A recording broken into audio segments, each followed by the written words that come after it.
of young budding cardiologists. This has been a great academic series with because of the faculties like the one that we have, Professor Kiran Varghese, who's a professor in cardiology, with us today from St. John's Medical College, Bangalore. And with us is going to be budding cardiologist who's going to be presenting is Dr. Rajat Pachauri. He's from third year from SMS Medical College, Jaipur. Along with myself is Professor Dr. Ajay Mahajan, Head of the Department KEM, Mumbai, and myself, Dr. Kamal Sharma, will take you through for this. And as you always do, we will first have the case presentation by Dr. Rajat, and myself and Dr. Mahajan and Dr. Kiran Varghese will be the examiners. And then we will also have the expert presentation by Dr. Professor Kiran Varghese, who will be taking us about the recent Indian perspective on aortic arthritis. So this is how we intend to go today. So if we can go to the presentation, we can stop sharing the slides from our end, and Dr. Rajat can start presenting of his own. Dr. Rajat, you can share slides. Yes. Are my slides visible, sir? It started sharing. Yes, it is now. Yes, please go ahead. Good evening, everyone. I'm presenting a case of 31-year-old married female, Mrs. A, who is Hindu by religion and a homemaker by occupation with no formal education, and she is a resident of Bharatpur, Rajasthan. She presented to the OPD with chief complaints of fever, low grade on and off from the past 2 years, fatigue and generalized weakness from 2 years, pain in her left arm from 5 months, and headache from the past 7 days. She was apparently alright 2 years back when she started developing fever, low grade, non documented, and which was not associated with chills or rigors. It used to subside with over the counter medications and recurred after a few days. There is history of fatigue with fever and weight loss, which is not documented, but the patient tells that by the loosening of her clothes. Patient tells that she used to get tired easily even on her daily routine work and she stopped going to the farm for this duration. She sought medical care from a local nearby clinic and was diagnosed with viral fever. She was told that her symptoms were due to the same and was prescribed some oral medications. The symptoms of fever and fatigue eventually subsided after 2 months. From the last 5 months, she has started developing fatigue and pain in her left arm and forearm. Initially, it was associated with heavy exertion, like after working in her farm, and relieved with rest, but over the course of the last 15 days, it has progressively increased. She tells that the pain in her arm is present most of the time with associated numbness and tingling of the arm, which has left her unable to do most of her daily routine work. The pain was dull aching with no radiations and was diffuse in character, mostly localized in forearm and her arm. Pain was not associated with overhead abduction of her arm. She also gives history of headache from the last 1 week, which was bilateral, increased as the day progressed, non-pulsatile, continuous, with no radiation, aura, or any aggravating factors. Headache was not associated with change in posture, vomiting, head injury, diminution of vision, or any abnormal body movements. The negative history, there is no history of bluish discoloration of No, no. limb, So, digits. so let's wait. Let's wait for the Yes, sir. negative history. So, this history that you're mentioning, what's the differentials that come to your mind? Is presented with these kind of symptoms: 5 months, fatigue, pain, arm, exertional, over 15 days, progressive, Dali, no radiation. So, what does come to your mind? What's probably she's going through? What is So these keeping in symptoms mind that she pointing to? also had constitutional symptoms 2 years back, sir, and from the 5 months she started developing pain in her left arm. Sir, my first that I'll keep is large to medium vessel vasculitis, sir, or there can be any thoracic outlet syndrome which is impinging the subclavian, or So, in the order of occurrence, what is the most likely etiology in a patient who presents with limb claudication symptoms sir, atherosclerosis will be the most common, sir. at age of 31? Not at no, not at the age of 31. At the age of 31, sir, the vasculitis will be the Can most be if common, it's a sir. heterogeneous familial hypercholesterolemia, FHF, or homozygous FHF, then yes, maybe, but not Yes, sir. otherwise. Yes, then Sir, vasculitis may be a cause, sir. any congenital disorder which may be associated with a disorder which can lead to this kind of symptoms. Sir, a congenital disorder, coarctation, pre-subclavian coarctation. but that's very Okay. unlike less common, sir. Pre-subclavian or aberrant Is subclavian, sir. bicuspid aortic valve common, and what's the core associated disorders that are present? Sir, in coarctation of aorta, Bicuspid bicuspid aortic aortic valve with around 70 to aortopathy, 80%, what sir. can be there? Aortointermediate. Sorry, So sir. even without coarct, can you have dissection? Can you have muffins? Marfan, sir, the typical habitus of the Muffins, patient, dissection. dissection can be there, but dissection has a very short history, sir. Catastrophic. We are just looking at history, right? Aortopathies can be there, right? Bicuspid aortic Yes, sir. valve usually goes with the cystic medial necrosis or aortomedial aortopathies that may Yes, sir. Can coexist. tubercular aortitis, sir, can be there. Tubercular, infectious, the other autoimmune is the next. Yes. Embolic phenomena can be embolic ischemia as well. Can be embolic, sir. Patient may have RSD and AF. Dissections, Dissection, sir, the history is quite long, sir. So, okay. Um, so it can Has present the with lip fever ischemia, right? has the fever been documented? Has anyone measured it? Or a lot no, of sir. patients they feel feverish and they say fever. Yes, sir. So it may not have been really fever. So an embolic occurrence is another thing, or an endocarditis. Of course, fever with endocarditis going on for 2 years is a little unusual. But otherwise, before jumping, I mean, only as the only diagnosis of arteritis, I think we should consider other possibilities also. Right. Of course, fatigue. How? Uh, what do you think the fatigue is due to? So most likely it's a constitutional symptom. Initially, 2 years back, she had fatigue with fever, but the fever was also low grade and non-documented, sir. So the fatigue is likely a constitutional symptom, sir. Okay. So Otherwise, constitutional symptoms. Sorry, yeah. sir. Please go ahead. Yeah, no, fever and fatigue are such non-specific symptoms. So three of our symptoms, which are fever, fatigue, and headache, are very non-specific and don't really point towards, necessarily a cardiovascular thing. The only thing is the pain in the left arm, which is there since 5 months. Is it clearly a claudication type of pain? Yes, sir. Clearly a claudication pain, sir. Initially it was associated with uh, heavy exertion, and then but it has progressed that she has tingling and numbness all throughout the day, sir.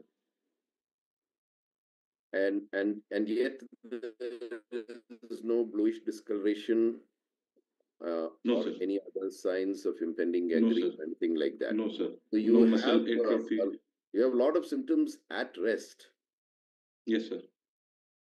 Tingling and numbness at rest could be even a neurological symptom. I mean, just like you get Cervical. Yes, sir. Can be a cervical. neurogenic claudication, and in the lower limbs, it's very common. We see it quite often.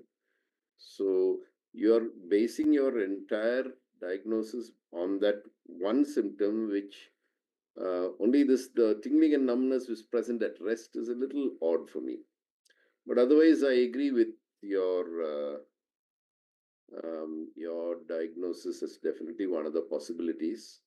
It's just that when it's not you don't have everything pointing in that direction, and then you jump straight into the diagnosis, which we all know is the diagnosis.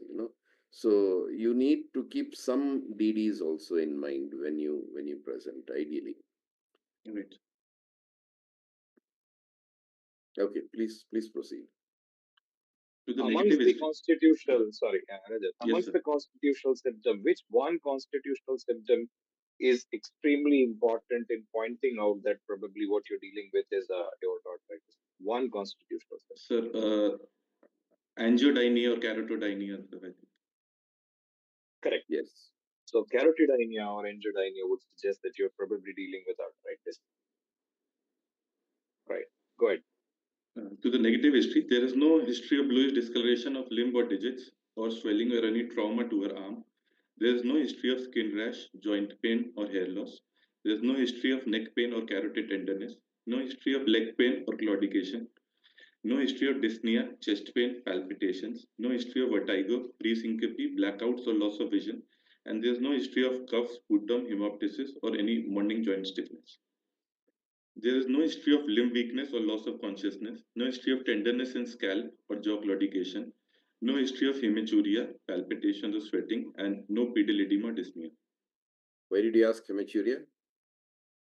Uh, Sir, I was thinking of she was known case of hypertension. I have mentioned it in the past history, known case of hypertension, sir. So maybe due to a renal cause, sir.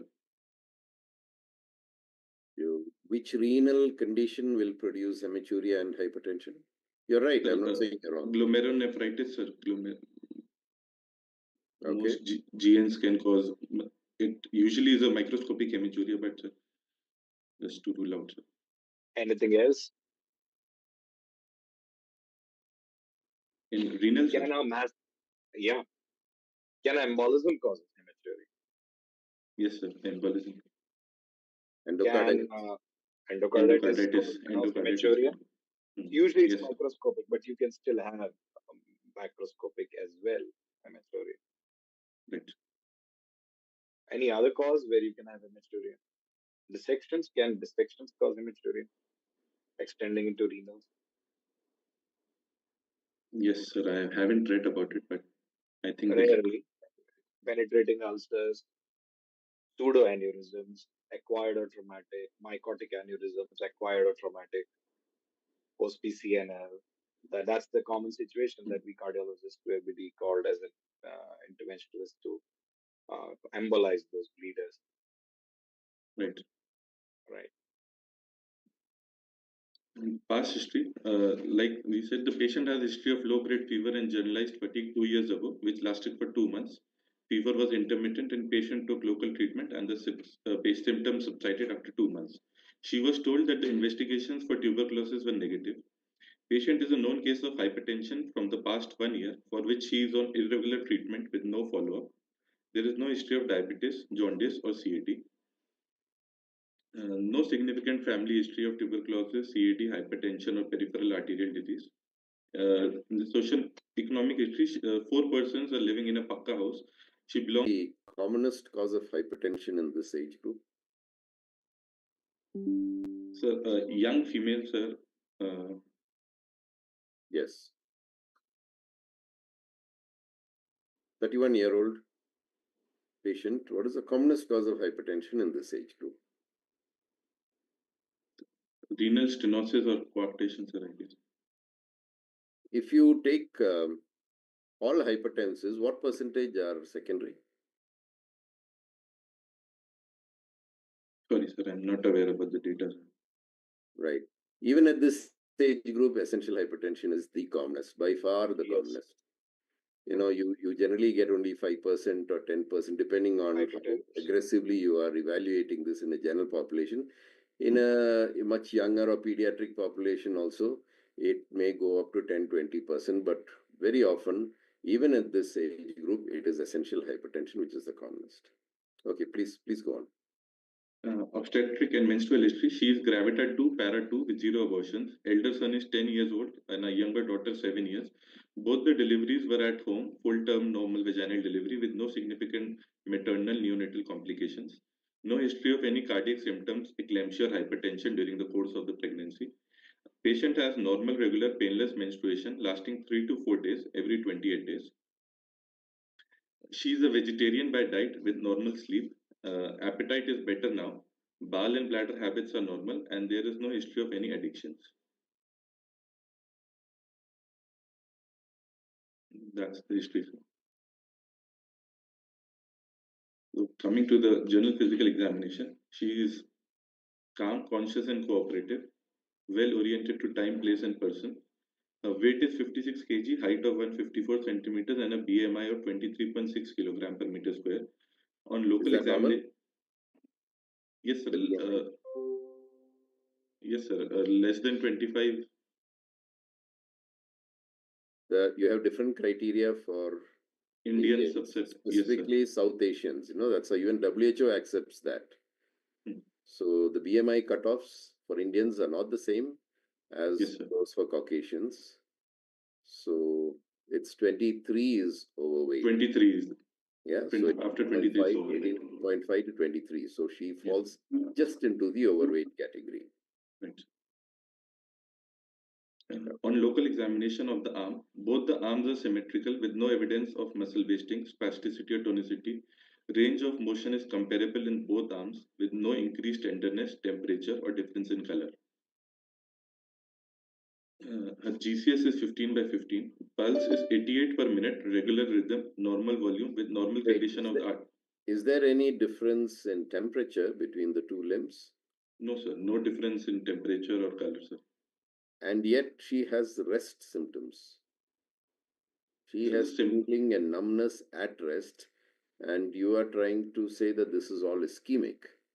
yes, And yet there is no difference in either temperature. warmth or color. So that means she has generally an ischemic, if you are having ischemic pain at rest, that's usually very, very severe ischemia. You would often get reduced warmth and in a color difference also. Color difference. Okay, please proceed. The pulse is 88 per minute, regular rhythm with normal volume and normal condition of the arterial wall with no radiofemoral delay. The left upper limb, the radial, ulnar, and the brachial pulses are absent. Bilateral carotid pulses have no bruit or tenderness on palpation. The left brachial, radial, and ulnar are absent. And her blood pressure is So 184. how do you assess ischemia in terms of severity? What are the various ways to look at ischemia? How do you justify or grade a severe acute limb ischemia, chronic limb ischemia? What are the various classifications, and where does this patient fall into? So, she has, sir, the rest symptoms are present, sir, but there is no there can be a non-healing ulcer, which puts it into a severe category. There can be signs of So Raynaud's Boyd's phenomena, sir. classification. What is Boyd's classification? What is PAST classification? What is Fontaine or Rutherford's classification? Are you aware of those classifications? Sir, they were usually used for lower limb ischemia, sir. Yeah, but so there can be, yeah, correct. So that's correct. But you can use some of them for upper limb as well. Right, sir. The TASC stands for Not aware, sir. transatlantic. Okay. Then, so you should know. I suppose nowadays it's very common to look at acute limb ischemia in terms of Doppler, bedside Doppler. So for Yes, sir. bedside Doppler assessment, how would you know that a limb is salvageable? Your surgeon should go in or not go in. Suppose it's an acute limb ischemia, maybe an embolism. Your surgeon says no, uh, pulse is palpable and the limb is cold. I don't want to do. What is one thing that you will pick up on bedside and tell him, no, no, go ahead and do it? On Doppler, sir, Correct. On Doppler. Arterial pulse is absent, but something else is present. You will take the patient for embolectomy. Give me a clue. not aware with. Inner signal, because that says the limb is still metabolizing. So if you go through the charts of Doppler assessment, if you have artery present, vein present, you still do. But artery absent, vein present, you still do. But if artery, vein both absent, then you don't do. So this is very classical of a bedside teaching. I mean, a Doppler assessment, a surgeon will come with a Doppler, look at handheld Doppler, do the arterial, look at the venous. Artery absent, vein present, take the patient for embolectomy. That's the salvageable limb. Right. The blood pressure was 184 by 110 millimeters of mercury in a right arm supine position. It was non-recordable in a left arm. 180 systolic in the right lower limb and 184 systolic in the left lower limb. The respiratory rate was 18 per minute thoracoabdominal. JVP was normal, and the saturation of right upper limb was 98% on room air. Pallor, icterus, cyanosis, clubbing, and lymphadenopathy were absent. There were no peripheral signs of chronic vascular insufficiency. On fundus examination, hemorrhages and cotton wool spots were seen. and there was no evidence of papilledema. So it was a grade 3 hypertensive retinopathy. So she had a grade 3 hypertensive retinopathy. Now, to the serious examination, the chest shape is normal and bilaterally symmetrical with transverse diameter more than AP diameter. The precordial is So normal. wait. So So, let's summarize your history. Can your history tell you that you're dealing with a large vessel, medium vessel, or a small vessel vascular disorder? sir, according to the history and the sir, general examination, sir, she most likely has a subclavian stenosis, so it is a large vessel vasculitis, sir. So aortoarteritis is a large vessel, medium vessel, or a small vessel disease? Sir, aortoarteritis of Aortoarteritis large is a vessel, sir. Sir, involving the aorta and its major branches, sir, the arch and the major branches. so what type of arteritis it is? Intimal, medial, or So, typically the aortoarteritis is a intimal and medial pan aortoarteritis, it's but panarteritis? more involving the intim and the medial.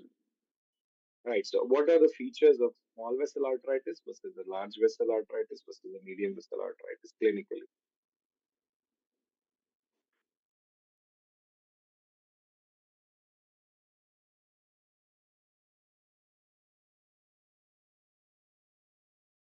Could you get my question, Rajat? Yes, sir. Yeah. Large vessel, medium vessel, small vessel. How do they differ in presentation? What are the examples of a large vessel arteritis? You already said medium vessel and small vessel. Can you name them? Sir, Behçet's disease and Wegener's granulomatosis are medium vessel, and then sir, pan is a small vessel vasculitis, sir. PAO, Yeah, thromboangiitis It obliterans. is a medium vessel vasculitis. vasculitis, any other vasculitis. Lupus could Giant be cell associated with arteritis, lupus, sir. temporal arteritis, Giant cell is a large vessel vasculitis, sir. temporal, Another name for giant cell, right? large vessel. So, yeah, so basically, small vessel will have more neurological ischemia as well. So, tingling paresthesia, digital gangrene, that's the feature of small vessel, right? Medium Yes. vessel would have, large vessel will have claudications and rest pain. Uh, that's how, and then the presence of hypertension, involvement of kidney, lung involvement, depending on the etiology, renal function and impairment. Those will help you differentiate between them. Also, localization of the ischemic muscle. So, if you have, for example, in lower limb, calf claudication or thigh claudication or buttock claudication, would suggest the immediate proximity of the lesion. So, what gets the claudication most is the nearest area of supply. So, if it's celiac, you will get buttock. If it's SFA, it would be calf, right? So, something like that. You can always pick up if it's common femoral, it's more of thigh. So, what claudicates? What distance it claudicates? That's the claudication distance. That again, Yes. upper limb, you can again quantify sometimes. He was previous, suppose it's an athlete or somebody like a woman who's been previously she was able to wash clothes for 30 minutes at a stretch, or she was able to hold on to the utensils for doing the day-to-day activity, but now she is not able to. She has to put down the utensils or stop washing the clothes, or can't hold a pan, or can't hold the dish, or can't take the bucket full of water to the from the well to her house. Things like that. Small symptoms can always tell you where it is claudicating, where there's pain, what are the symptoms of ischemia, and of course the rest pain, right? Mm. And the gangrene also, as they call it, right? Dr. Majan sir has joined. Dr. Majan sir, any questions or comments? No questions from my side. Varghese sir? Yeah, that's fine. Okay, sir. Dr. Varghese? Only Yeah, important thing is that while telling the examination finding in patients of suspected aortoarteritis, we have to tell about the carotid tenderness, if it is available, it is there or not. Right, sir. Yeah, he mentioned about carotid. Yes, sir. Okay, Rajat, go ahead with inspection. In inspection, there is no positive finding, no visible pulsations, scar marks, or no dilated vessel seen in the back or the precordium. Don't say positive findings. Having an apex beat is also a positive finding. I mean, it's Right. not abnormal finding. Findings are always there on examination. So trachea being midline is a finding. Precordium of being normal is a finding. Chest symmetry is a finding. Apex in the fifth is a finding. It's not abnormal. You have normal Right. findings. Right. Go ahead. In palpation, the inspectory findings are confirmed. Apex beat is felt in the fifth intercostal space in the mid-clavicular line. It is heaving type and localized to one intercostal space. There is no palpable P2, S3, S4, or any other sound. No epigastric pulsations are felt, and there is no carotid tenderness. It's, I think, better to say no palpable second heart sound because it's a little difficult to know on palpation whether it's a P2 or P2. an A2, and sometimes you could go wrong. Right. In percussion, the left heart border corresponds to the apex, the right heart border is behind the sternum, and the upper border of liver dullness corresponds to the right fifth intercostal space. The liver span is 12 centimeters and gastric tympani is on the left side. Auscultation, S1 and S2 are normal with the splitting during inspiration. No murmur. S3, S4, knock, opening snap or pericardial rub is heard. There is no murmur over the back or the spine. Do you expect anything abnormal in such a patient on auscultation? What would you look for, little specifically? So the patient might have AR. AR is a common condition and might also have a DCMP, sir, the dilated cardiomyopathy due to secondary to AR or myocarditis, sir. Right. You said the second heart sound is normal. That is normal in width and intensity, right? Yes, Width sir. Yes. and mobile. Can you give me some conditions where the second heart sound is accentuated? Sir, Because you can split that PH. into A2 and P2, but let's say A2, Yes. Sir, the aortic component. an aortic stenosis, sir, can be accentuated, sir. Any outflow Aortic obstruction. stenosis, aortic valvar stenosis, what usually happens to the second aortic component of the second heart sound? It, it gets delayed, sir. Delayed or What else? What about the intensity?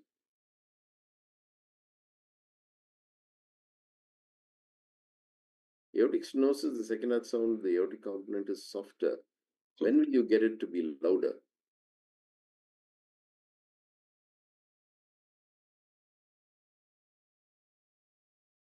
One of the commonest causes of a loud A2 is hypertension. It's actually, if you really look at patients with quite high pressures, you see it quite often. It's just that it don't pick it up or it doesn't register, but it is fairly common and accentuated. When do you get a tambour-like second heart sound? It's not so common nowadays, but it's still described in most books. syphilis, sir. Yeah. And what is that due to? So, in other words, what are the other conditions where you may get an accentuated sound? Basically, aortic root dilatation. Also, you can get it. Right. Any other sound which is commonly heard in long-standing hypertension? The S3 may be present, sir. LVS. What is the S3 signify? Volume overload of the LV. So pressure overload of the LV. So an S3 show tells you that there's pressure overload of LV. Is that what it indicates usually? A third heart sound. When do you get a third heart sound? Of course, you can get physiologically. You should mention that. Pathologically, in what conditions do you get a third heart sound?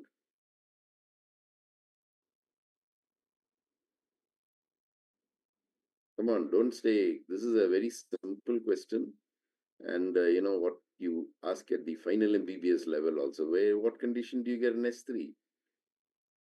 Sir, LV dysfunction, sir. LV Yeah, dysfunction may present LV, with S3 as well. LV dysfunction. Systolic or diastolic? or both? Systolic, sir. Classically described in diastolic, but it's actually seen in both. You can get an S3, so it's classically a sign of heart failure. So would you expect an S3? You said this patient you would expect an S3. You expect an S3 in this patient? She has absolutely no dyspnea. Yes, sir. No dyspnea, no signs of pulmonary hypertension. No, sir. I would expect, but Where do you get an S4?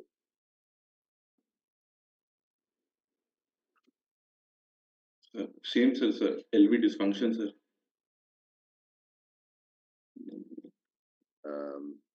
Not really. Unless you qualify that, I won't accept it. If you qualify it, I'll accept it. Can you tell me some conditions? So, LV dysfunction is a very broad terminology. Can you mention some conditions where you can get an S4?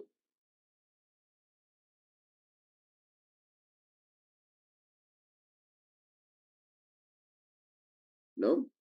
No, sir. It's actually very, very common. Why? It's simple, right? Hypertension, S4 and AS, Yes, sir. diastolic dysfunction. You have hypertension, right? S3, Hypertrophic S2, cardiomyopathy. S1. So That's the when end. yeah, long-standing hypertension, and of course it's more common in older patients. And apparently, books mention that almost all IHD patients also should have it. It's not always heard, but the problem is that we don't look for it. Many patients with even ischemic heart disease will have an S4 due to, you said, LV dysfunction. If you had said diastolic dysfunction, I would have accepted that. It indicates a stiff ventricle, and elderly individuals who are apparently normal also can sometimes have it. Physiological causes of S3? S3, sir. Yeah. In athletes, sir. Athletes can be present, sir. More common than that? Pregnancy, sir.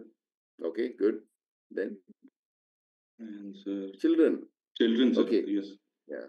So, in a case like this, as we are heading to it, your diagnosis also is aortoarthritis. That means hardly any findings on the chest. So you should expect questions around things like this, and these are all relevant to your diagnosis. You should have looked carefully for an accentuated aortic component as well as an S4. Okay. I'm not saying it has to be there, but it is likely to be there. Okay. So Let's go on. you can have coronary involvement, you can have pulmonary artery Pulmonary involvement, involvement. you can have myocarditis, you can have pericarditis, you can have coronary ischemic heart disease because of. So you know that, right? Coronary Yes. involvement in what percentage of aorta Yes, sir. arthritis, pulmonary artery involvement in what percentage of patient, pericarditis in what percentage of patient. So those questions can come, and that's when the findings will change, right? Yes. Okay, Right. please proceed. Anything else? And also, okay, just tell me. I mean, sir was asking other findings that you can look at. What about Brui? And what about collateral?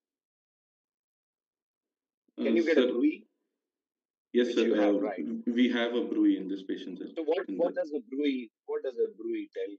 What's the severity of the lesion? What it's probably going to be like in sir, if a angiogram? bruit is present, the severe there is most likely more than 70% stenosis, sir. And if a bruit extends into the diastole, 70? Okay. 70%. If the bruit, sir, Right. extends into the diastole, sir, it indicates the severity of the lesion is more severe, sir, and How severe? More than 90%. more than 90, sir. So if you have, yeah, if you have a Brui. What about presence or absence of collaterals? How would that tell you about etiology of Sir, collaterals uh, are not usually seen in Takayasu as it is a very good? Why? diffuse disease, So, pan-aortitis. so, So, sir, so, the collaterals don't usually develop, sir, as opposite to the coarctation, why? sir. Why collaterals? Why? No, no, no, no. Collaterals will not develop. Why? Because it's panarthritis. So what is Diffuse. involved? Sorry, sir. And The vasa vasorum. The vasa vasorum. yes, the So vasa vasovasorum. vasorum, they are involved. That's why you don't get much collaterals apart from the being a pan arthritis itself. And the other thing is how gradual or quickly the disease happens. Right, the inflammation. Right. The inflammation actually doesn't allow collaterals to develop. What about collaterals would be present as you said in aorta, in Coarctation, sir. coarctation of aorta. Correct. Any other condition where collaterals may be present or may not be present? Atherosclerotic lesions, right? So that's how you differentiate atherosclerotic from aortoarthritis. But do you hear murmur over collaterals in atherosclerosis? No. No, The sir. collaterals are too small. But in aortoarthritis, you do hear them. Sorry, in coarctation. Coarctation. So in coarctation, yeah. So what's that sign called as? Where do you hear them? So the palpable collaterals between the scapula are known as Sussman sign, sir. Or Sussman's sign, right? So Sussman's may be present in patients with coarctation of aorta when the scapular collaterals can be audible then with bruit, right? So those are the other things that you look at, right? But sometimes you may hear a bruit in a patient of aortoarthritis at the site of stenosis, right? So Right. that's again in patients with type 3, which is involvement of the renals and the abdominal aorta. Abdominal. Yeah. So where do you auscultate for that? So for the renal bruit, we lateral 2 centimeter lateral and above to the umbilicus, sir, in both directions. No, you auscultate on the back. So the most important thing in auscultation in a patient of aortoarthritis is not front but back. You have to auscultate all along the spine. And here, where there is bruise, that probably is the site of stenosis. What is the commonest type of aortoarthritis in Indians? Type 1, type 2, type 3? Sir, type 1 and 2 combined, sir. Type 3, according to et al. So say type 3. Yeah. So what's that classification? Sir, classification was given by et al, sir. Et al. And Type then Indian 1, classification. sir, Indian, sir, Sharma classification, sir. Correct.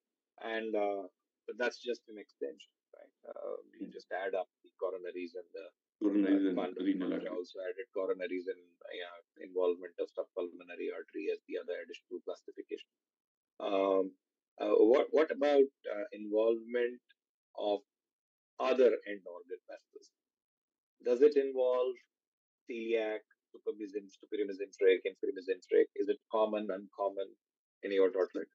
So the mesenteric arteries are less common in around 5% Can of you the explain cases. why? Why is the mesenteric less often involved compared to renals?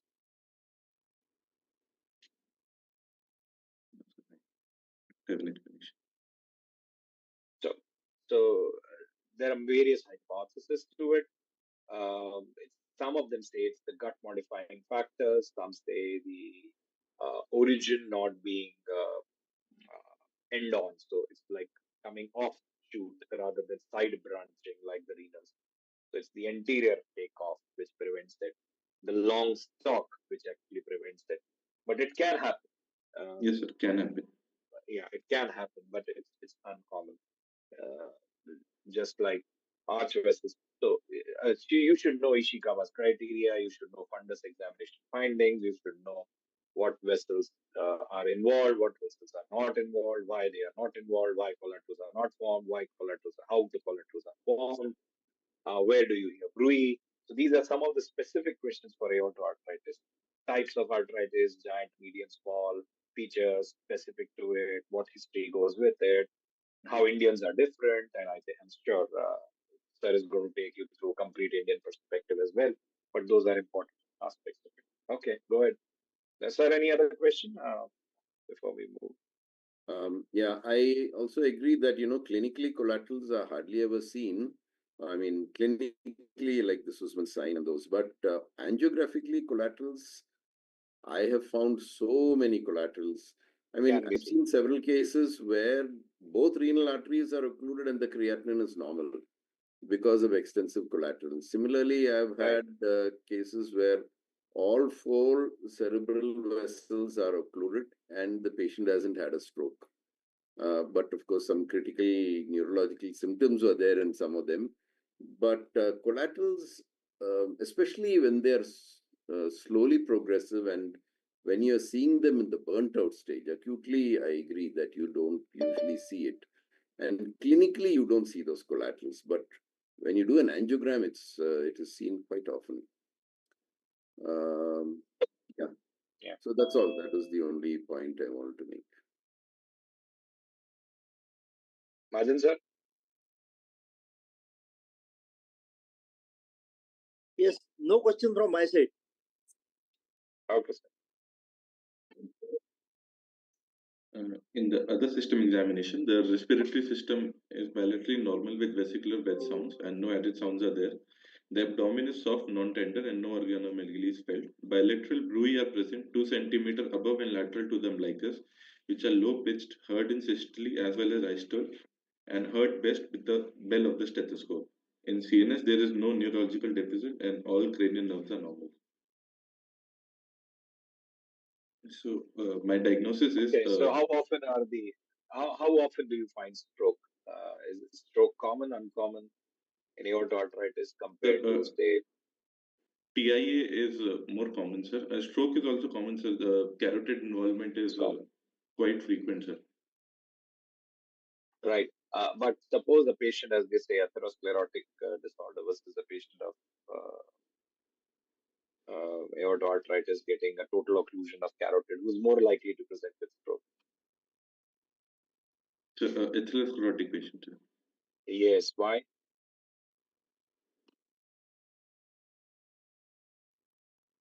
Atherosclerosis is most likely due to plaque rupture, sir.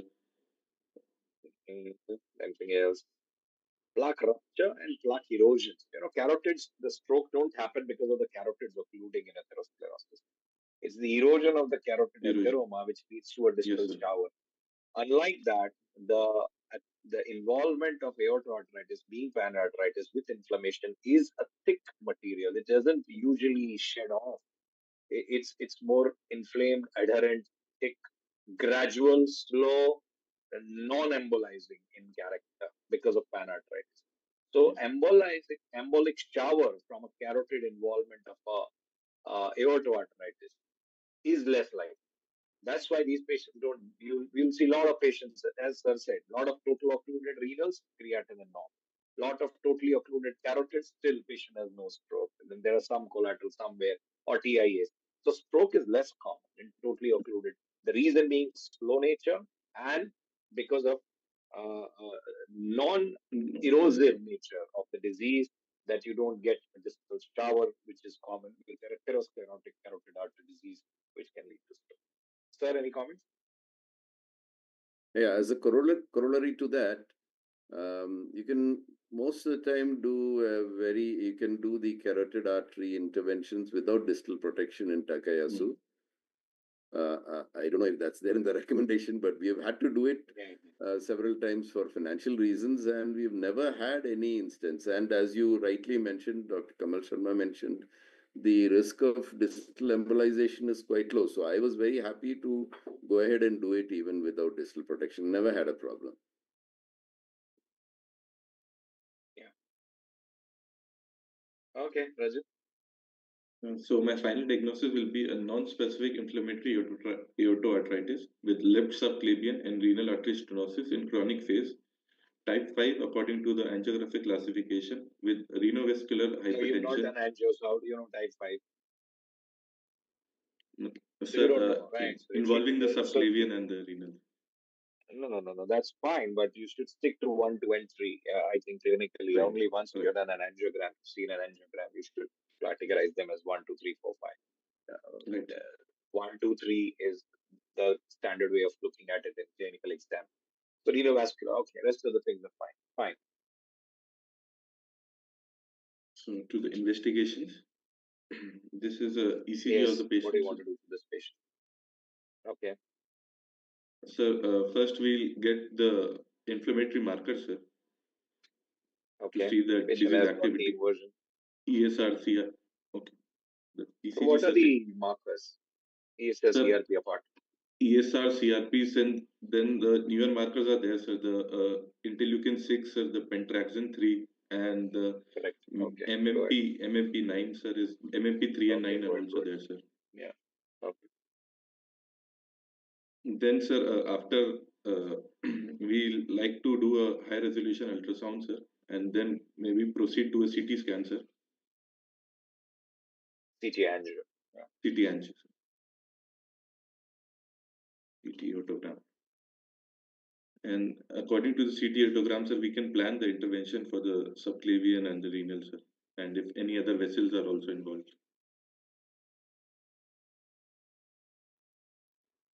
Okay, what do the investigation show? Okay. Go ahead.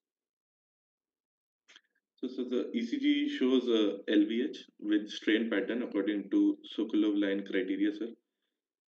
It's sinus rhythm with a rate of around 100 beats per minute.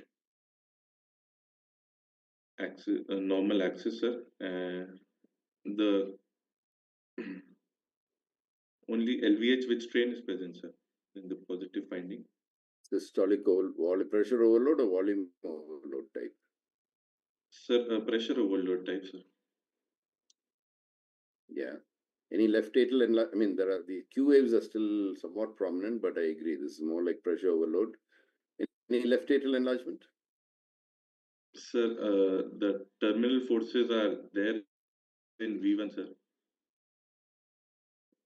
Can they be there? When you say they are there, what does that mean? Is it normal? Is it abnormal? It usually it is normal, but less than 0.04.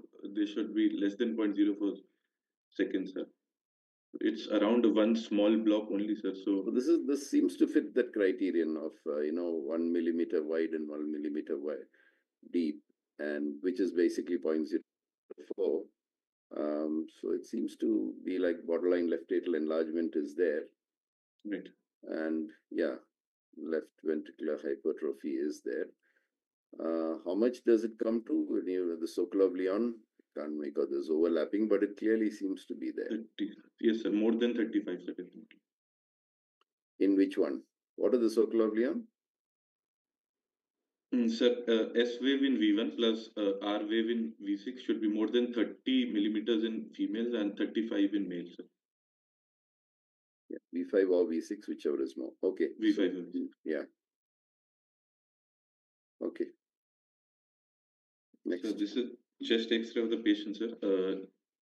Chest X-ray AP view, sir, and the heart shadow seems normal, sir, with Any comment on the exposure? so the adequate exposure, sir. We can see only 6 vertebrae. So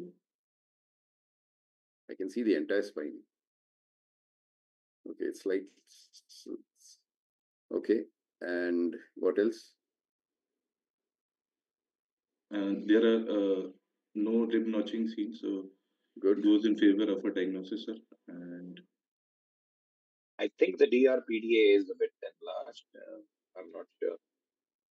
Distending right pulmonary artery with maybe this patient, and its ostium is not so very well visualized. So, is there a peripheral PS or a PS with this?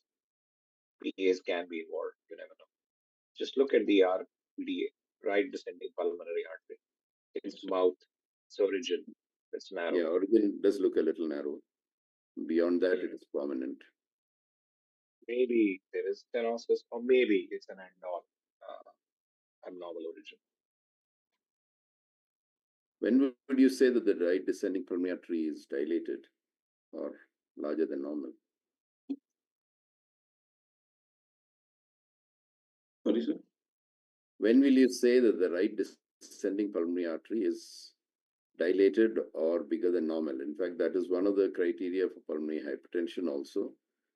Do you know that? Yes. And in the age of digital x-rays, it is a little difficult, but that's why many of the centers provide a scale at the bottom of the digital x-ray, so you can take measurements. Most places don't provide that scale, so it's difficult to get absolute measurements. We'll only have relative measurements like the CTR. Any comment on the aorta? The aorta seems normal, sir, and not dilated or that. The knuckle is a little prominent, Yes, sir. which you wouldn't expect in a 31-year-old. But it's just a slight, ever so slight prominence of the knuckle. But otherwise, I agree, it's quite unremarkable.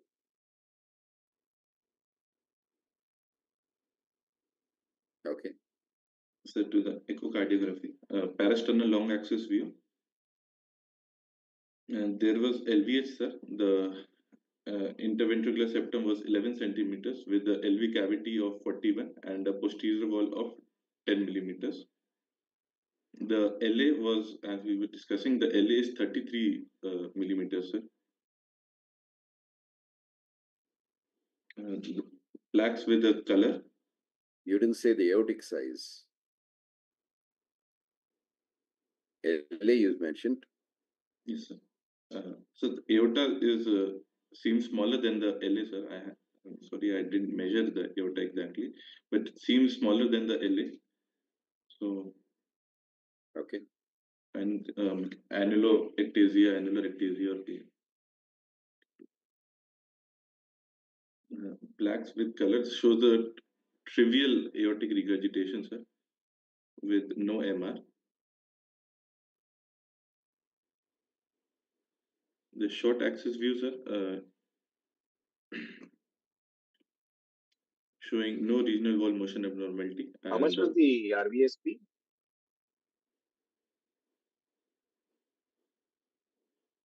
Do you think that the image on the right shows the RARV to be a bit dilated?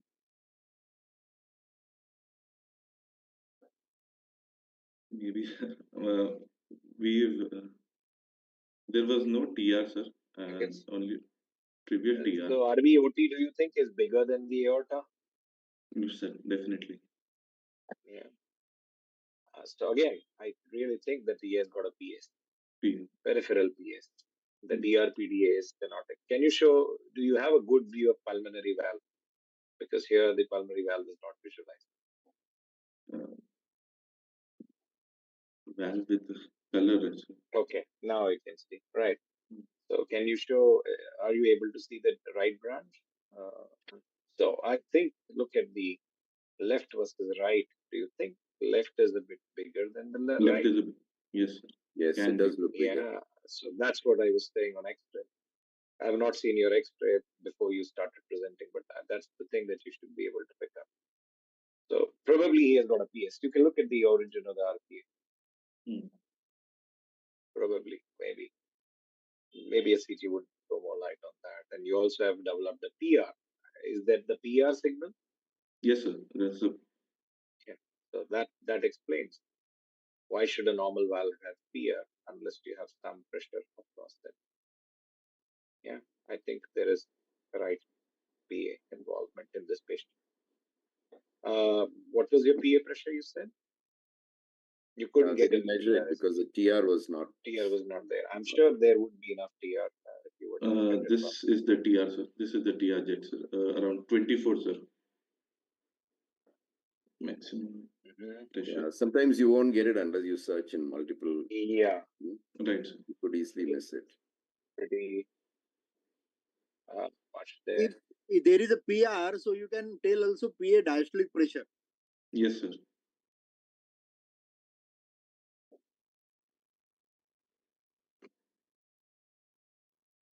Trivial AR is also there, sir. As you can see in the right. And Dr. Mahajan was saying something. Could you measure the PAT, pulmonary Yes, sir. acceleration? Pulmonary acceleration time and also the pulmonary diastolic pressure, sir. Well, how much was it? I didn't calculate, sir. I'm sorry. But I think so PAT would not, in presence of peripheral obstruction, PA pressure may not be true, but still it will tell you the amount of gradient that may be there. Okay.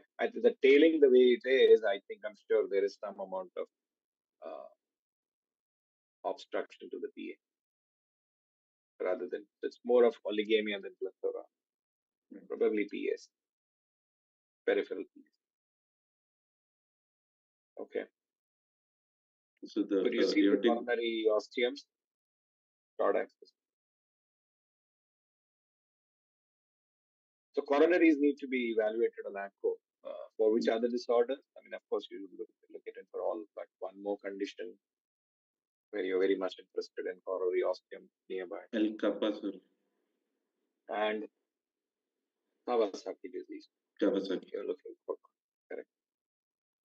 Okay. I think we need to quickly close your presentation. So let's move ahead. Want to hear and learn from our expert as well. What is the subclavian steal syndrome? Sir, in stenosis proximal to the origin of the vertebral artery in subclavian, sir, there is the reversal of flow in the vertebral artery on doing some work. So it may cause the patient to have syncope or seizure, sir. Because of the reversal of flow? Reversal of flow in the vertebral artery, in the ipsilateral vertebral artery. And when does that happen? There's a description of when that happens. Specifically, sir, on overhead abduction or doing some work.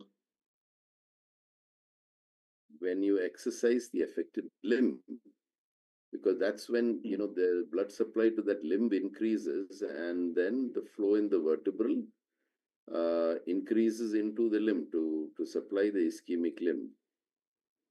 So why do you think this patient doesn't have that? So maybe the demand, maybe the stenosis is, the artery is not totally occluded. Maybe she has decreased her daily activities such that so much demand is not there. She doesn't work with her left hand that much. You get subclavian steal syndrome if the occlusion is beyond the origin of the vertebral. Yes, sir. That may also. Yes. Yeah. So many of these patients with Takayasu, of course, it's very common to have aorto-osteal disease, but they often have disease even extending beyond the vertebral origin.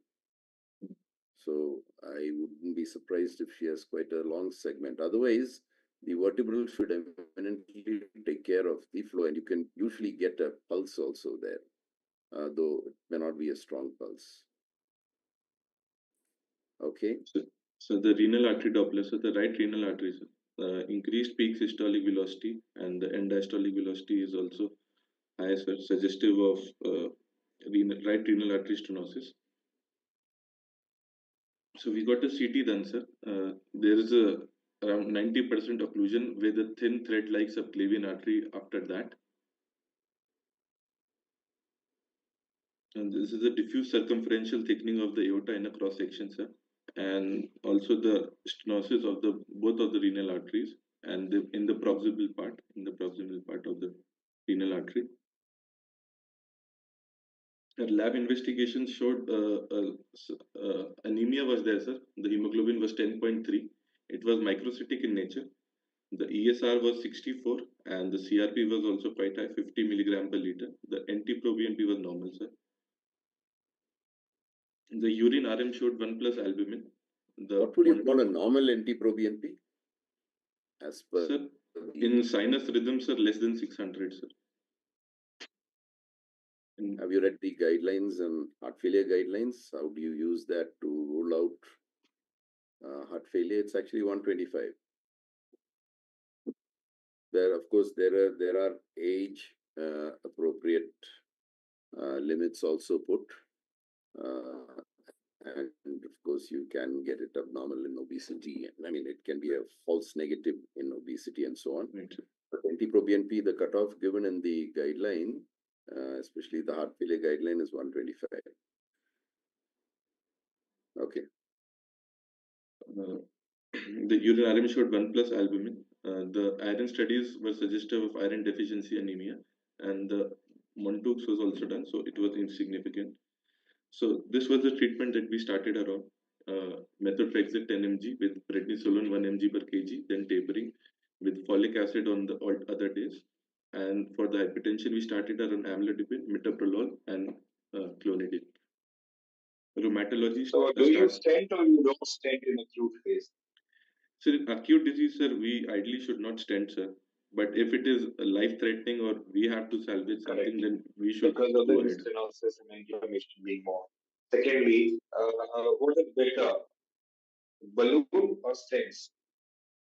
Cutting So balloons or stents, sir. stents for Cutting balloons, aortoarthritis? cutting balloons are not used these days. So cutting balloon have a Sorry? very cutting balloons are not recommended, sir. But in we see renal balloon angioplasty with stenting, sir. So stenting has a better outcome. Although the ISR is very high, around 30% at 22 months. So if you can get away without stenting, you must try and do that. But very often you don't. You get a very Yes. suboptimal result, and you're forced. Recoil is higher fibrotically. What was the creatinine electrolytes? So the creatinine electrolytes were normal. So the creatinine was 1.2 at admission and 1.5 after the CT scan, sir. And the electrolytes were slightly on the lower side. Sodium was 134, potassium 3.8 in admission. So you didn't hydrate the patient adequately. You generally, if you do that, you don't get this bump in creatinine.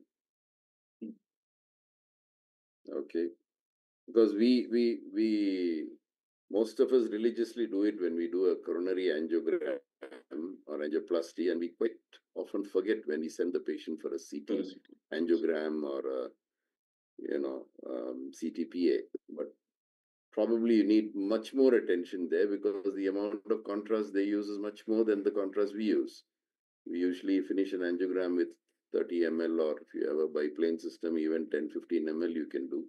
But otherwise, 30-40 ml is all that you need. Whereas, how much is used for a CTPA or a similarly CT angiogram like this? What do you think is the amount of contrast that is used? So we did a whole CT of the aorta and the renal, sir. So around 80 to 100 ml, sir. Easily 100 ml. That is if they were able to do it in one run.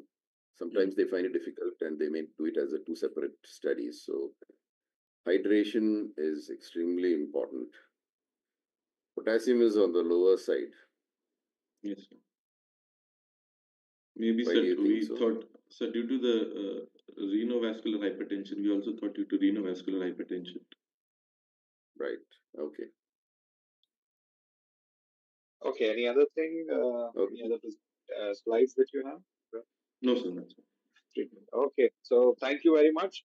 I think you did beautifully well. Good presentation, but I think the only message is that make sure that you don't forget the basic questions and basic answers. S3, S4, those are very simple and straightforward questions, undergrad questions. You should know causes of Right. S3, S4.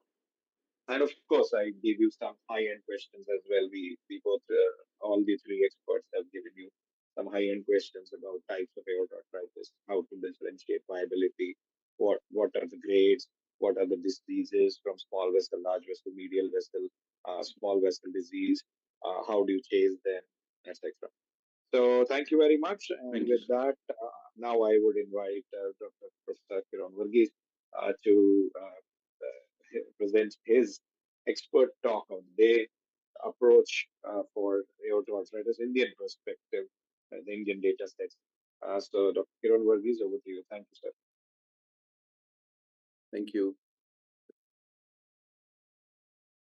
I believe the slides. Yes, they are visible, sir. You can make it full screen.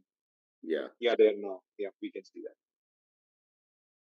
Yeah. So I'll be talking about aortoarthritis, not so much focus on the Indian perspective, but generally on aortoarthritis. And there it has goes by several synonyms. Non-specific aortoarthritis, pulseless disease, young female arthritis, occlusive thromboaortopathy, aortic arch syndrome.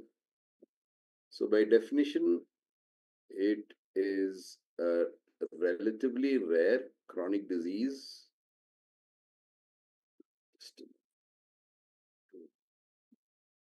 Yeah, maximize that.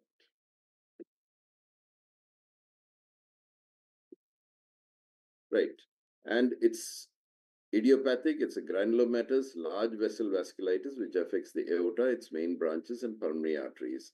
Commonly affects women of childbearing age, and it's often not diagnosed till late because of its often indolent course, and it's defined as a granulomatous inflammation of the aorta and its major branches. Many of you may not have seen this picture, but this is Dr. Takayasu. And on the right side is the picture of the coronary anastomosis, the so-called wreath-like vessels, which has been classically described by him. It's a classical finding, but a rather rare finding. A little bit about the history. This disease was first described by Mikito Takayasu, a professor of ophthalmology at Kanazawa University in Japan, who presented a 21-year-old woman with characteristic wreath-like anastomosis. Thereafter, Shikare reported the first case in India. P.K. Sen et al. Described the middle aortic syndrome and its association with tuberculosis in about 101 cases. In 1993, there was the Chapel Hill Consensus Conference, which described Takayasu arthritis as a granulomatous inflammation of aorta and its major branches. Takayasu arthritis is now eponymous with the person who described it, Mikito Takayasu, who first described it in 1905. This shows the prevalence, and you can see Japan right in the center here, over 400 per million. India with 200 to 300 per million. And you just contrast it with US, which is only 2.6 per million, Germany 1, Sweden 0.8, England 0.2. So there seems to be a striking difference in the prevalence between the Western countries and India, Japan. Epidemiology, it is worldwide but has a heterogeneous distribution, as I mentioned. More frequent in Asian countries like Japan, Korea, China, India, Thailand, Singapore, and Turkey. Japanese patients with Takayasu have a higher incidence of aortic arch involvement. In contrast, the series from India report higher incidences of abdominal involvement. The age is predominantly a disease of young females in the second or third decades. And the age also varies. In European study, the mean age is 41, Japan 29, in India just 24. And most series say there's striking female preponderance, more than 80% women.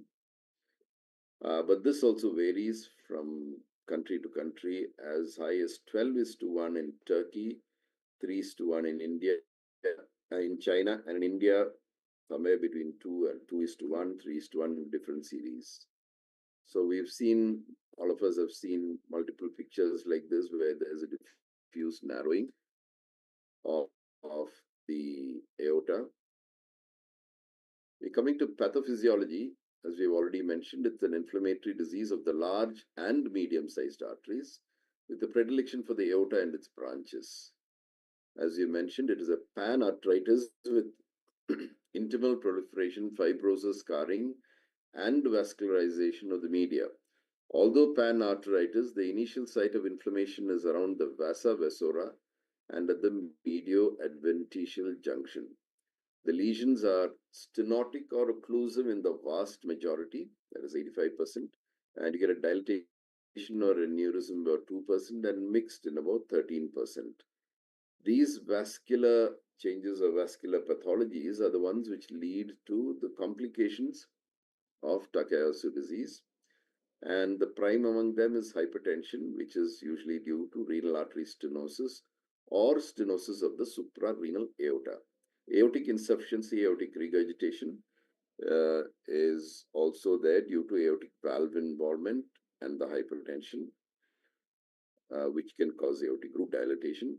And there, of course, pulmonary hypertension due to involvement of the pulmonary arteries, and aneurysms can also be seen. This is the chronic phase where you can see fibrosis in all three layers of the vessel wall. and a markedly thickened intima, which is what is seen at the lower part of the slide. Other pathophysiological consequences include hypertensive ischemic retinopathy, vertebrobasilar ischemia, microaneurysms, carotid stenosis, and hypertensive encephalopathy. Coming to the etiology, as mentioned multiple times, the exact etiology is unknown. The underlying pathological process is inflammatory. Adventitial and periadventitial fibrosis observed in Takayasu is more than any other inflammatory disease of the aorta. Various genetic factors may play a role.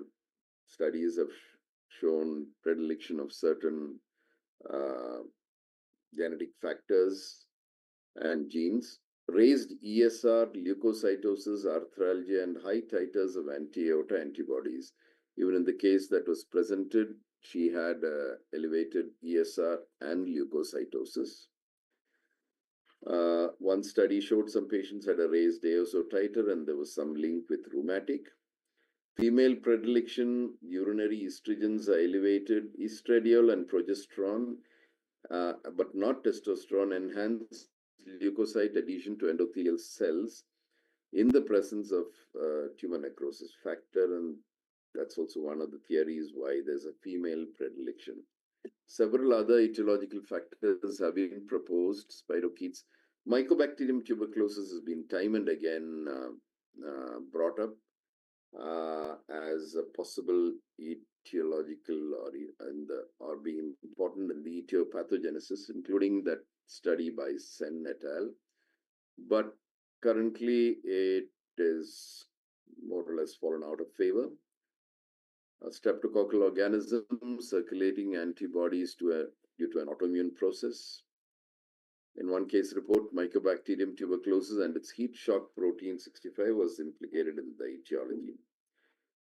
Parents with Takayasu were also found to have higher IgG, IgM, and IgA titers against Mycobacterium. So this is all what caused it to be, strongly associated with tuberculosis and possibly in the etiology. But as I said, currently it's fallen out of favor. So it just shows some steps in the etiopathogenesis. There is some antigen which stimulates aortic tissue and expression of heat shock protein 65, and then activation of natural killer and T cells, which leads to release of pro-inflammatory cytokines, matrix metalloproteinases, inflammatory response, and then the cycle goes round.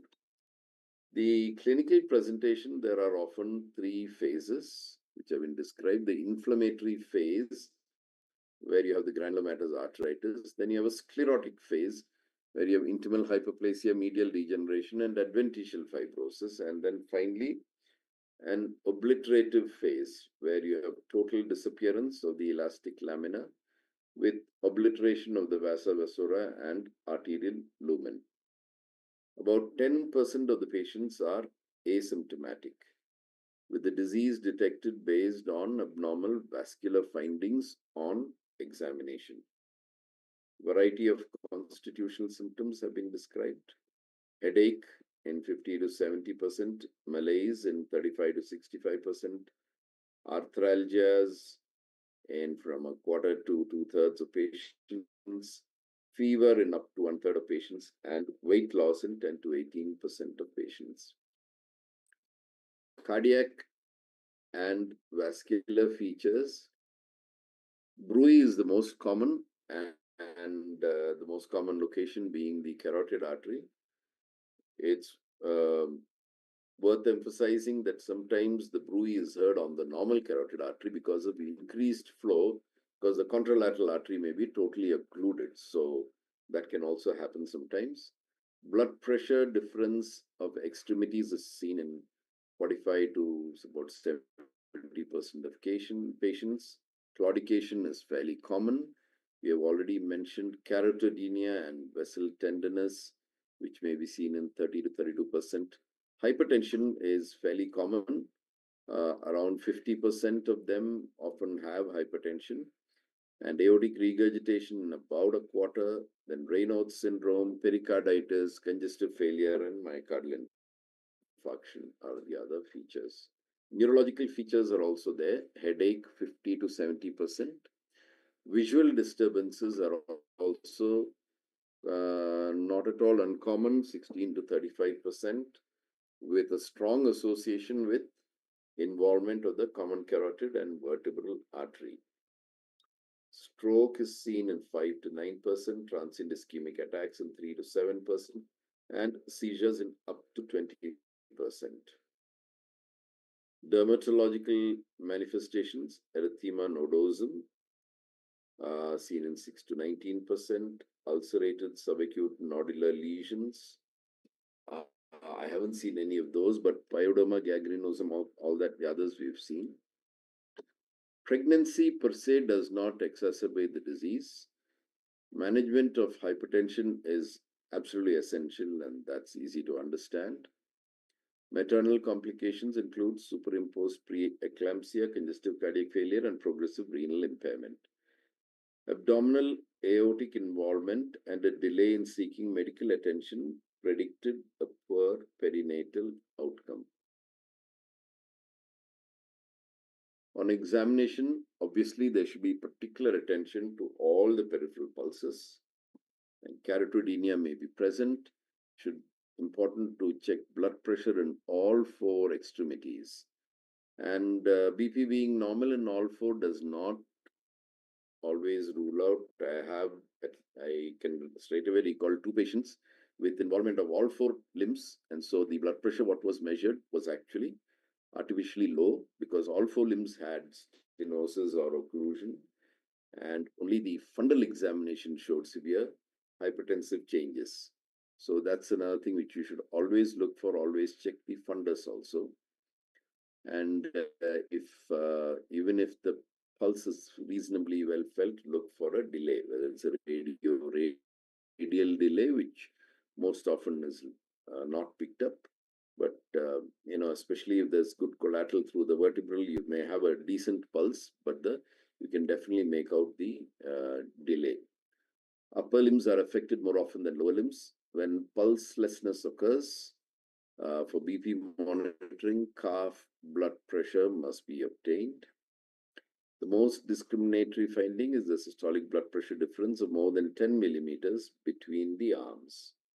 Vascular bruits are common over the carotid, abdominal, subclavian, and femoral arteries.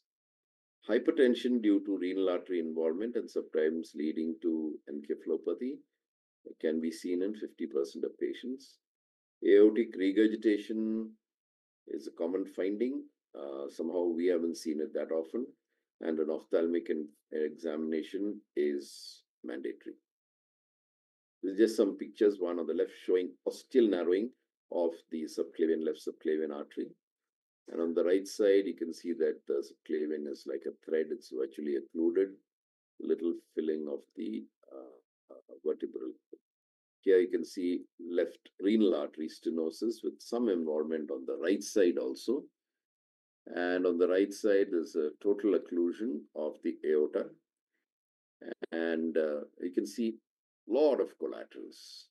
And this vessel is also often called the arc of Rayolin, which is a collateral supply from the superior mesenteric artery very often and connects with the inferior mesenteric. It's an important source of blood supply to the lower limbs when there is an aortic occlusion. This is again something which we have seen time and again. This is a totally occluded pulmonary artery, left side. Ophthalmic examination findings include retinal ischemia, retinal hemorrhages, cotton wool exudates, venous dilatation, bleeding, microaneurysms of peripheral retina, optic atrophy, vitreous hemorrhage, and the classic wreath-like peripapillary arteriovenous anastomosis. I showed a picture of that in the beginning.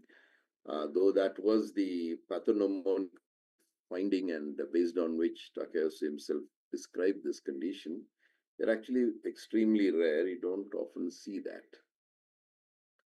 Maybe because we are picking it up little earlier, I'm not sure. Dermatological findings resembling erythema nodosum or ulcerating nodular lesions may be seen.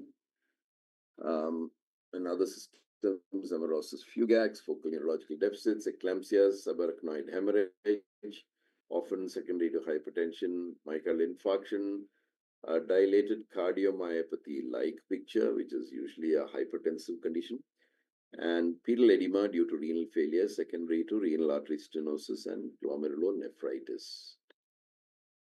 The differential diagnosis, Takeuchi disease, is not always that easy to diagnose. It is somewhat rare also, though not very rare in our country. Symptoms are often vague. The disease may have progressed considerably at the time of presentation, and so the conditions we need to consider in the DDs are aortic coarctation, atherosclerosis, Berger's disease or thromboangiitis obliterans, giant cell arteritis, sarcoidosis, SLE, and vaginous granulomatosis. The approach and workup, the lab tests are often non-specific. ESR is usually high early in the course of the disease, but later on in the burnt out phase, it will be normal. The total count will be normal or slightly elevated, and a moderate normochromic anemia may be present in individuals with active disease, like the anemia of chronic disease, and raised levels of soluble vascular cell adhesion molecule 1 may be seen. Hypoalbuminemia is common, and urine analysis may be consistent with the nephrotic syndrome or with hypertensive glomerulosclerosis. Imaging studies, the conventional angiogram used to be the standard for diagnosis and evaluation, but now CT angiogram has replaced that, and that is probably the most valuable test for diagnosis and for stage classification. Studies show that non-invasive imaging modalities like MRI, USG, and 18 FDG PET allowed the diagnosis of Takeuchi arteritis earlier in the disease than standard angiography and provide a means for monitoring disease activity. Angiography itself is used to evaluate only the appearance of the lumen. After all, it is a luminogram and cannot be used to differentiate between active and inactive lesions. Unlike, say, FDG PET, or even in this case, we had some CT scan also showing nicely how wall thickening and calcification. But FDG PET can show the inflammatory process early in the course of the disease. How that affects the treatment and outcomes is again a matter of debate. Outcomes probably are not much affected. This is a 39-year-old female diagnosed with Takayasu arteritis with complaint of malaise and headache for 2 years. And you can see the ring-shaped high attenuation in the axial CT images. And the thickened wall shows a double ring enhancement, which is again fairly typical. This is another nice case, which was done by George Joseph of CMC Vellore. You can see there's an aneurysm of the subclavian as well as of the aorta, and both were treated, and the follow-up angiogram done 6 years later, the one on the right side, the 6-year follow-up, and you can see there's a beautiful result for both the subclavian angiogram as well as the on the aorta.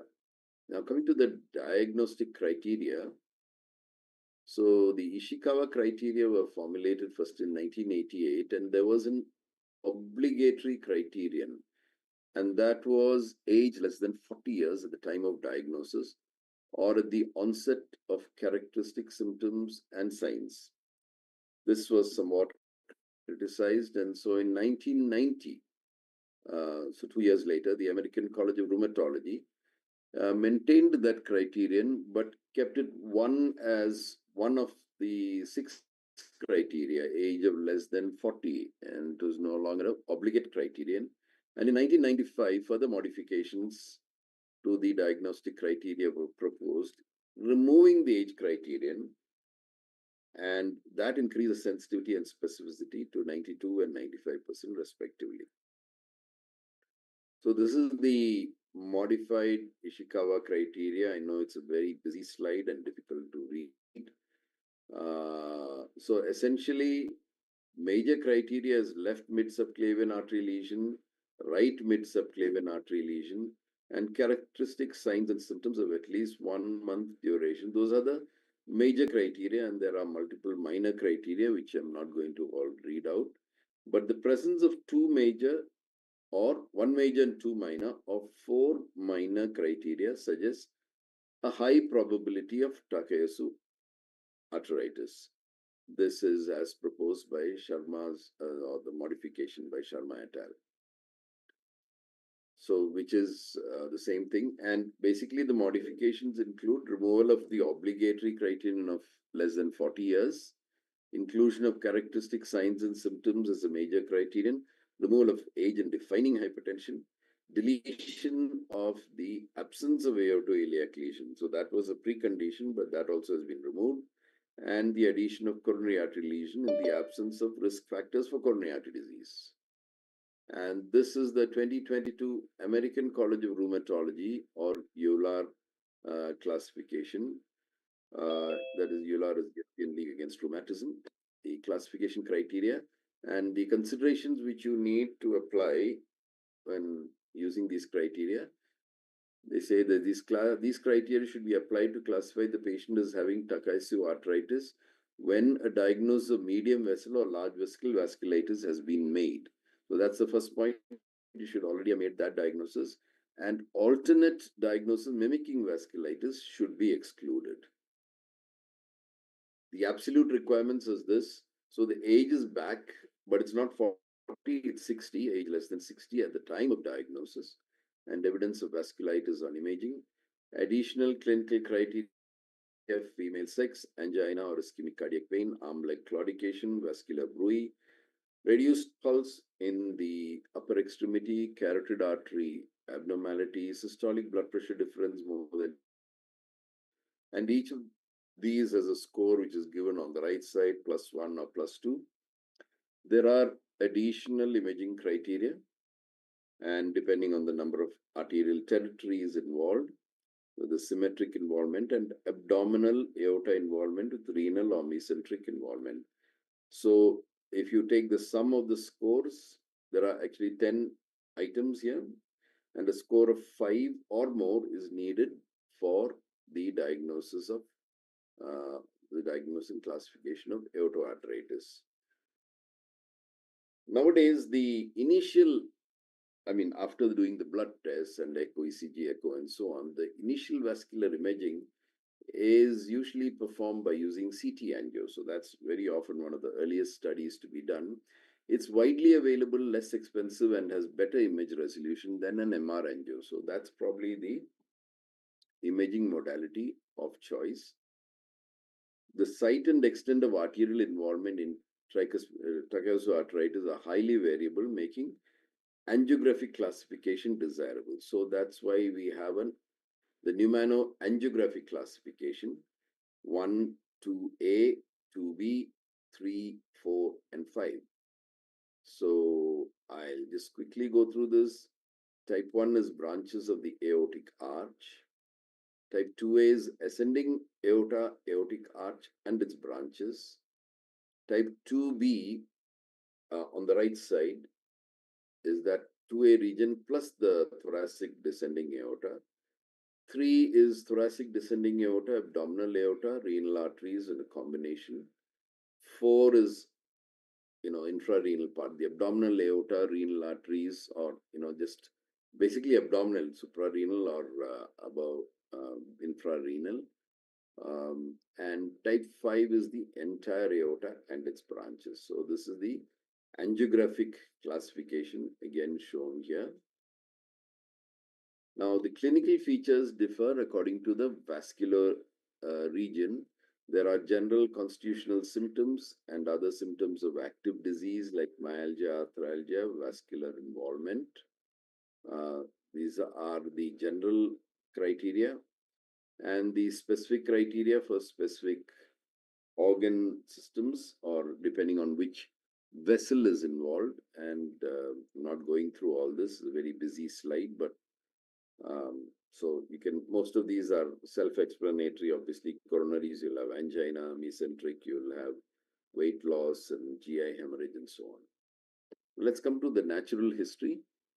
With the widespread availability of immunosuppressive treatment in the past few decades, most current data is on treated patients. So the earlier data may be different from what is available now. Kerr and et al. Showed that 20% of patients had a monophasic, self-limiting disease, did not require immunosuppressive treatment. So they are the ones who probably present in the burnt out stage. So the initial inflammatory stage has come and gone, healed, and they don't require immunosuppressive treatment. In the remainder who did, remission could not be induced in a quarter, and about one half of those who achieved remission later relapsed.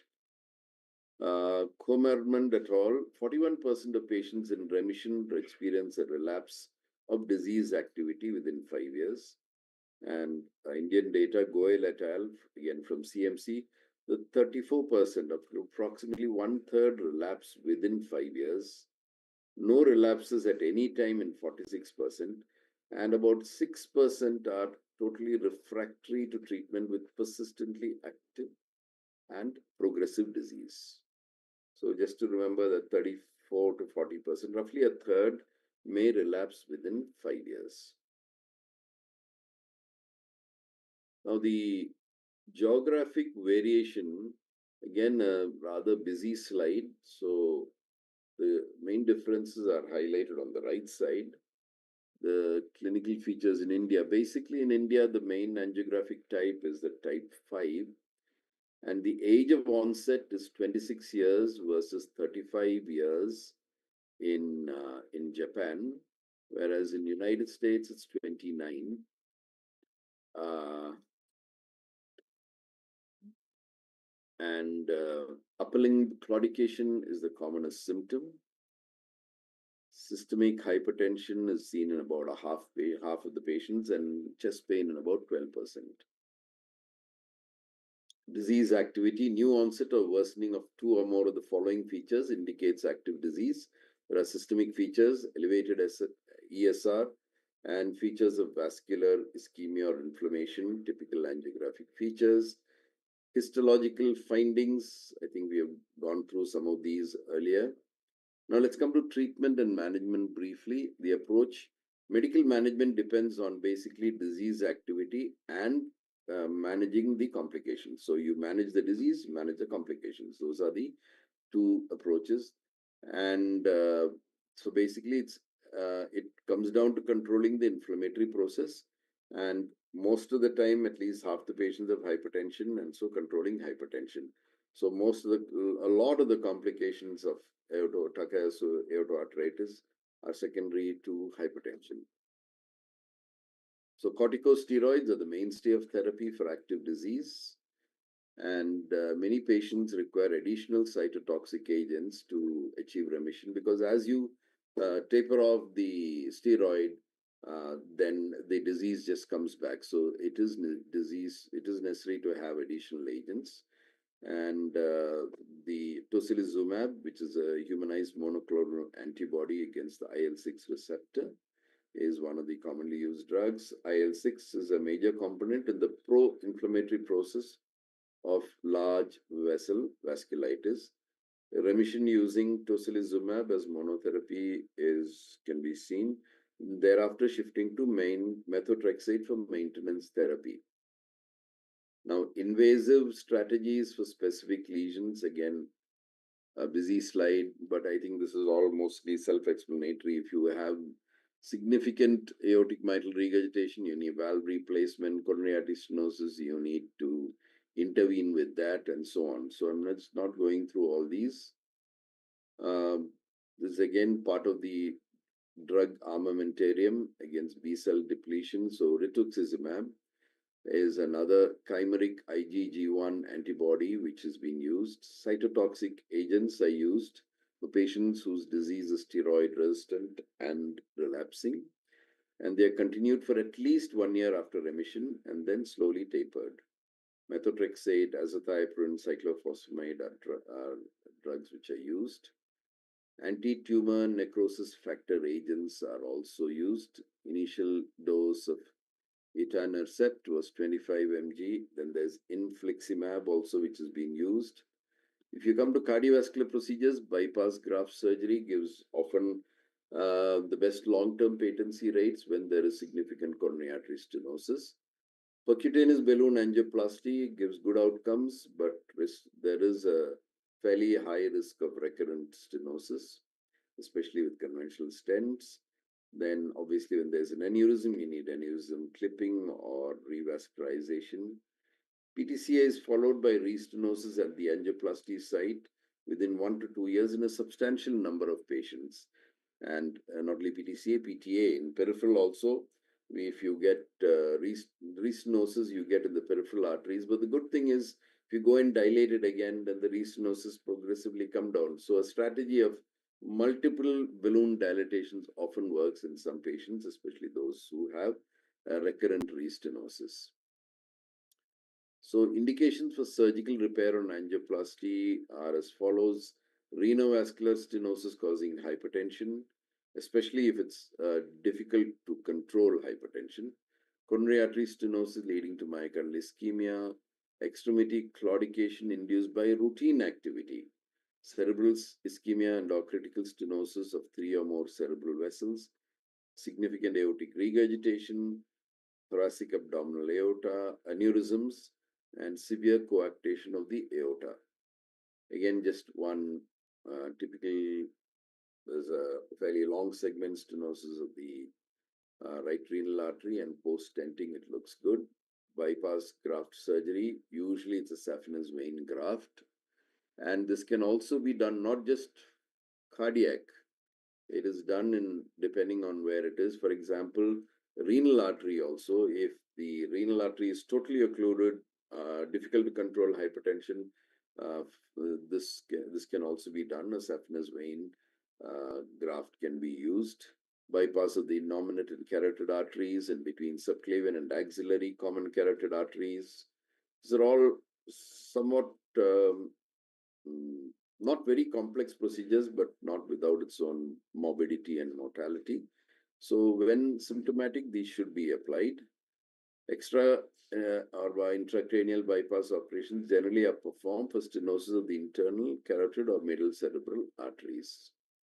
Now we come to cardiovascular risk factors. Now, for example, hypertension is a cardiovascular risk factor, and many patients have dyslipidemia. So the major cause of death in Takayasu is cardiovascular disease. So aggressive treatment of these risk factors is warranted. So aggressive therapy for hypertension should be undertaken. And what about statins? So study has shown that patients on statin had significantly fewer disease relapses than those not receiving statin, even though their lipid levels were more or less the same, suggesting that it could be either a pleiotropic effect of the statins or just that, the lower it is, the better it is. Low-dose aspirin also usually has a therapeutic effect, especially in those with cerebral vascular disease, and warfarin also has been used. Pregnancy, I think we have already mentioned this. Coronary involvement in Takayasu's occurs in less than 10% of cases, and there are three types: stenosis, diffuse, or aneurysm. This is just an example of the left main, you can see, is severely narrowed, and that's after angioplasty. Prognosis, there is a substantial morbidity and mortality. 20% of patients, as I mentioned earlier, have a monophasic illness. The remaining 80% who do not have a monophasic and who experienced one exacerbation, immunotherapy therapy resulted in remission in 60%. One half experienced relapse after the immunosuppressive therapy was stopped. So it's roughly one third to one half may have a relapse. Complications we have come to on this. So the aim of treatment is to again control disease activity and preserve vascular competence with minimal long-term side effects. So we need to emphasize that minimal long-term side effects. You don't need to jump in and revascularize every vessel that is occluded. So many patients have occluded vessels, occluded subclavian, and unless they have significant symptoms, I think most of them should be left alone. Occasionally, I've done it with the only sole intention of being able to measure the blood pressure when other vessels are occluded. Patients with a good prognosis should not be put at risk by treatment that is more harmful than the disease itself. This is an important point. Again, you do only what is necessary. And I would like to again emphasize the physician's prayer by Sir Robert Hutchison. We all have used his book. From making the cure of the disease more grievous than the endurance of the same, good Lord deliver us. So, in our efforts or enthusiasm to cure or treat the disease, we should not make the treatment worse than the disease itself. And this is, I think, one of my favorites sentences by the famous Sir Robert Hutchison. Thank you. We've gone beyond time, but I'd like to stop here. Thank you so much. Thank you. Thank you very much. It was a wonderful talk, uh, wonderfully explaining Professor Kiran Borges about aortoarthritis and its management strategies, highlighting importance of being conservative in some of these patients and the other aspects as well. So we had a wonderful marathon session on peripheral vascular disease. We had a good presentation uh, by our resident and also a beautiful talk on um, management of peripheral vascular, especially focusing on aortoarthritis by Professor Volgis. So thank you very much. Dr. Ajay Majan, any comments before we close? It was an excellent talk, and he had covered every aspect of arthritis, including all recent things. And the most important thing is conservative approach. So we have to restrain from using strains. Most of the time, we have to continue with the medical management, work on normalizing the phase reactants, and close follow-up. That is the most important thing of these particular patients. Thank you. Thank you. Right. Right. So thank you very much. And this brings us to the end of the penultimate lecture series and the session of 8 lectures. And we look forward to have you for the last session as well. Thank you very much. Good night, everyone. Take care. Thank you, Professor. Good night, Kiran, Dr. again. Good Kamal night. Sharma and Good Dr. night. Ajay. Good And night. congratulations to you for this initiative, which is a great initiative. Thank you. Thank you. All the Good very night. best. Good night.